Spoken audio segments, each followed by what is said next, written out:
জুলাইয়ের শহীদেরা আজকের এই দিনে প্রায় 1 বছর আগে আমরা আন্দোলন করেছিলাম, আন্দোলন সফল হয়েছে, আমরা ঘরে ফিরে গিয়েছিলাম। মানুষজন মনে করেছে জুলাই কন্যারা হয়তো ভুলে গিয়েছে বা আমাদেরকে ভুলে গিয়েছে, এরকম একটা ব্যাপার ক্রিয়েট হয়েছিল।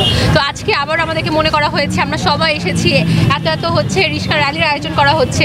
বিষয়টা দেখে আমাদের আবারও জুলাইকে মনে পড়ে যাচ্ছে। সেই আন্দোলনের সেই সময়টা ভয় নিয়ে যে বাসা থেকে বের হয়েছিলাম, পরীক্ষার পরপর রিক্সা দিয়ে বিভিন্ন ঢাকা ঘুরে ঘুরে সায়েন্স ল্যাব, তারপর জিগাতলা, সেই জায়গাগুলোতে আমরা আন্দোলন করেছি। সেই মুহূর্তগুলো, সেই স্মৃতিগুলো আজকে মনে পড়ছে। এই বৃষ্টির মধ্যেও আমরা আন্দোলন করেছিলাম। তো সেই ব্যাপারগুলো জুলাই কন্যারা আমরা জানি যে জুলাই আন্দোলনে আমাদের বোনদের ভূমিকা ছিল অন্যরকম। আমরা জুলাই কন্যারা আন্দোলন করেছি দেশের স্বার্থে, দেশের কল্যাণের জন্য। আন্দোলনের পরে আমরা আবার ঘরে ফিরে গিয়েছি। এর মানে এ নয় যে জুলাই কন্যারা দেশের প্রয়োজনে আর আসবে না রাজপথে। আজকের এই দিনটা দিয়ে বোঝানো হয়েছে জুলাই কন্যারা ঘুমিয়ে যায়নি, দেশের প্রয়োজনে যে কোনো পরিস্থিতিতে তারা আবার রাজপথে নেমে আসবে। আর যদি বলতে চাই যে আজকের দিনটা কেন এত স্মরণীয়, আমরা জানি গত বছর ঠিক এই দিনে আমাদের রাতের বেলায় যখন আমাদেরকে রাজাকার বলা হয়, আমাদের বোনেরা রাজপথে নেমে আসে। তখন খুব গভীর রাত ছিল, আমাদের আন্দোলন প্রায় থমকে যাওয়ার অবস্থা। সেই পরিবেশে আমাদের এই যে বোনেরা যে সাহসটা দেখিয়েছে রাজপথে বের হয়ে, এটা আমাদের আন্দোলনকে একটা অন্যরকম স্পৃহা দিয়েছে যে আমাদের মেয়েরাও পাশে আছে দেশের প্রয়োজনে। রিকশাওয়ালাদের সম্মানে তারা যে অবদানটা রেখেছে জুলাইয়ে, সেটা ভুলে গেলে চলবে না। আমাদের অনেক জুলাই কন্যারা বলেছে ওদের জন্য আমরা বেঁচেছি, এবং তারা তাদের সম্মানটা রিকশাওয়ালাদেরকে ব্যক্ত করতে চায়। সেই কারণে তাদেরকে সাথে নিয়ে এই র্যালিটা হচ্ছে।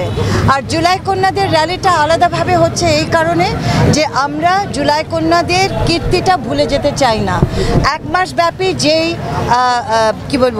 স্মরণ সভাগুলো হচ্ছে, অনুষ্ঠানগুলো হচ্ছে, সেখানে প্রথমেই শুরু হয়েছে আজকে 14ই জুলাই, এটার সূচনা ঘটছে। মেয়েরা রাস্তায় নেমেছিল এবং তারা প্রথম শিকার হয়েছিল, প্রথম আওয়াজ তুলেছিল, প্রথম প্রতিবাদ করেছিল।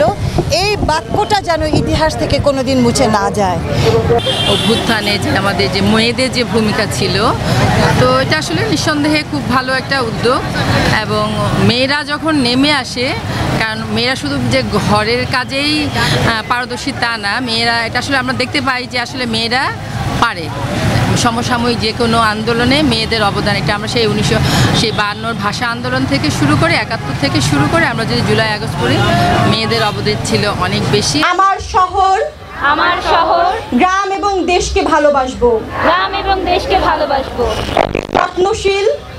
যত্নশীল সভ্যতার সূচনা ঘটাবো। জুলাই আমার অসমাপ্ত 71, অঙ্গীকার করছি দারিদ্র্য মুক্ত, সহিংসতা মুক্ত, মানবিক ও সাম্যের দেশ গড়ব। ছাত্রলীগের অতর্কিত হামলায় আহত হই এবং আমি একজন জুলাই যোদ্ধা। আপনারা সবাই জানেন যে আমরা মেয়েরা কতটা অসহায়। হ্যাঁ, এখন আমরা অসহায় হয়ে আমাদের উপর তাদের যে আক্রমণ ছিল, সেই ছবিগুলো আপনারা দেখেছিলেন। তার মধ্যে আমার একটা ছবি ছিল, অনেকেই জানেন না হয়তো এই ছবিটি আমার। আমি আপনাদেরকে ছবিটা দেখাবো। আর আমি চাই যে মেয়েরা তার স্বীকৃতিটা যেন সরকার তাকে দেয়। এই যে আমরা জুলাইয়ের মেয়েরা আন্দোলন করেছি, আর এখানে অনেকেই আছেন আমার সহযোদ্ধা এবং অনেকেই যারা হসপিটালে বেডে আছেন। আমি চাই যে সরকারের কাছে তারা যেন আমাদের ন্যায্য অধিকার এবং ন্যায্য স্বীকৃতি দেয়।